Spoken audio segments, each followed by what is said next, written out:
Coucou les smilers, et bien nous voilà pour la deuxième édition de Smile. Aujourd'hui nous allons parler des bonnes résolutions. Eh bien, qu'est-ce que c'est?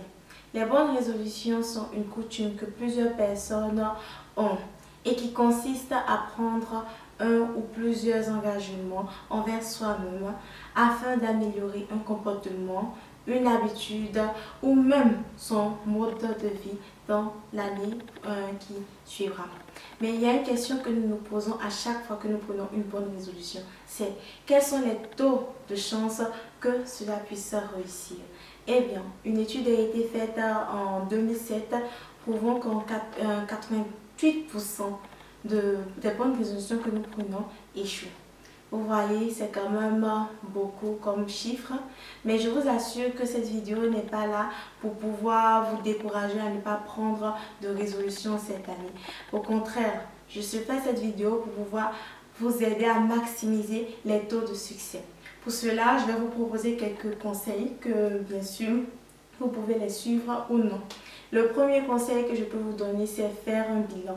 C'est très important de faire un bilan parce que ça vous permet de savoir qu'est-ce que vous avez eu à faire cette année, qu'est-ce que vous n'avez pas pu faire, quelles sont les étapes, qu'est-ce que vous voulez aboutir aussi dans l'année qui va suivre.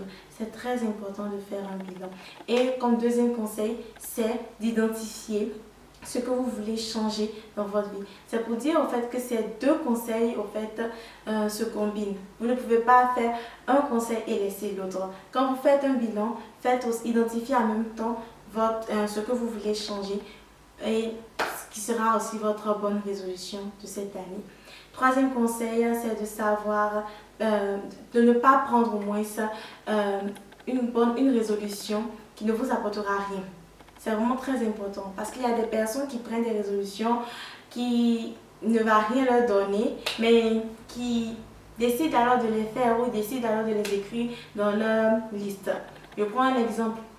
Une personne écrit dans sa liste « Je veux escalader cette année le mont Everest ». Bon, c'est pas une mauvaise résolution, mais si tu n'es pas alpiniste ou que tu n'es pas un aventurier, pourquoi vouloir escalader le mont Everest? Ou même si tu n'as pas décidé de voyager même cette année, vous vous rendez compte, ce n'est pas une résolution à faire dans ce cas. Alors, sachez vraiment quelle résolution est bonne pour vous durant cette année. Connaissez vos priorités, connaissez en fait ce que vous voulez vraiment changer. Comme quatrième conseil, c'est de savoir faire un emploi du temps et aussi en même temps faire un planning avec une date butoir. Très important. Parce que vous ne pouvez pas vous laisser vous lever et décider de faire en même temps une bonne résolution. Alors que vous n'avez même pas encore déterminé la durée de cette résolution. Ou même aussi à quel moment vous allez commencer, à quel moment vous allez terminer. Vous voyez, c'est vraiment très important. Comme autre conseil que je peux vous donner encore, c'est de savoir départager votre résolution en étapes, de savoir faire votre résolution en étapes. C'est-à-dire quoi? Je vais prendre un exemple. Quelqu'un décide de faire le sport cette année, une très bonne résolution, mais n'a pas... c'est vraiment très important que cette personne alors décide de départager alors cela. C'est-à-dire quoi? Je décide de faire le sport, je vais d'abord me poser la question. Quel sport je veux faire?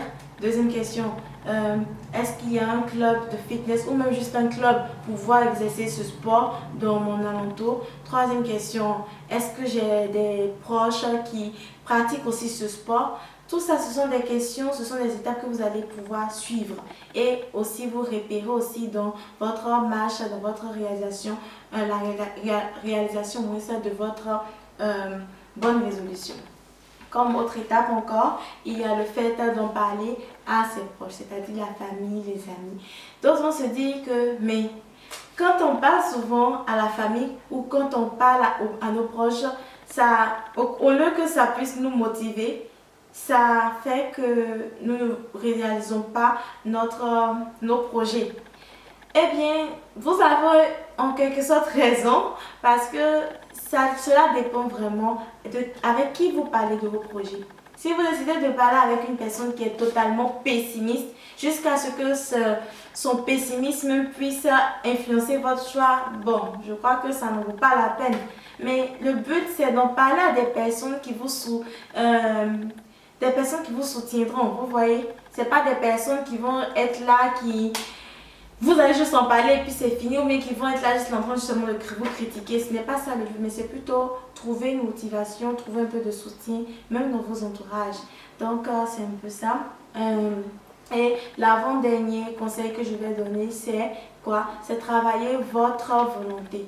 Oui, c'est vrai, la volonté est innée, mais tout comme la musculation, il faut aussi travailler ça progressivement. C'est en fait une ressource mentale qui est extrêmement limitée. Et qui peut agir comme la musculation, mais comme les muscles. Si tu ne travailles pas ta volonté, eh bien, elle sera aussi petite. Mais si tu la travailles progressivement, tu verras que cette volonté sera grande. Donc, c'est un peu ça. Et notre dernier conseil pour aujourd'hui, c'est de reprendre nos anciennes résolutions. Je répète même, excusez-moi, mais reprendre nos anciennes et bonnes résolutions.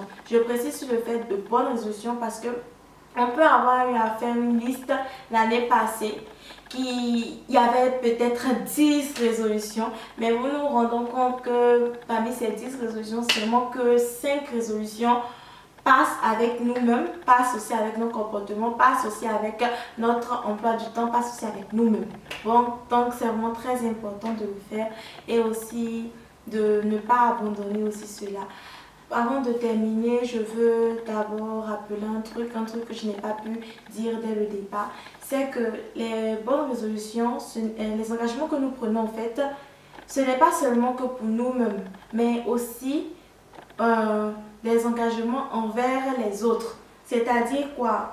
Là, on parle des engagements sociaux. Faire du bien à autrui, être plus proche de sa famille, tout ça, ce sont des engagements sociaux. Donc, si par exemple, vous n'avez pas pu être proche de votre famille durant l'année qui a eu à être passée, vous avez encore la chance de pouvoir être encore plus proche de votre famille et pouvoir aussi faire des activités caritatives. Vraiment, ça sera aussi vraiment bien. Donc voilà, pour aujourd'hui, nous avons fini. J'espère que cette vidéo vous a plu. Vous pouvez bien sûr écrire en commentaire tout ce que vous avez eu à remarquer, tout ce que vous voulez dire. Et aussi, vous pouvez m'envoyer aussi vos messages, vos tests, vos sujets par email. Je les répondrai, c'est clair. Et n'oubliez pas de partager cette vidéo à vos contacts et aussi invitez aussi vos amis à s'abonner aussi à cette page et vous aussi abonnez-vous aussi à cette page et n'oubliez pas d'activer aussi la petite cloche qui se place juste à côté du bouton s'abonner. Cela fera vraiment plaisir et vous n'allez plus rien rater comme vidéo.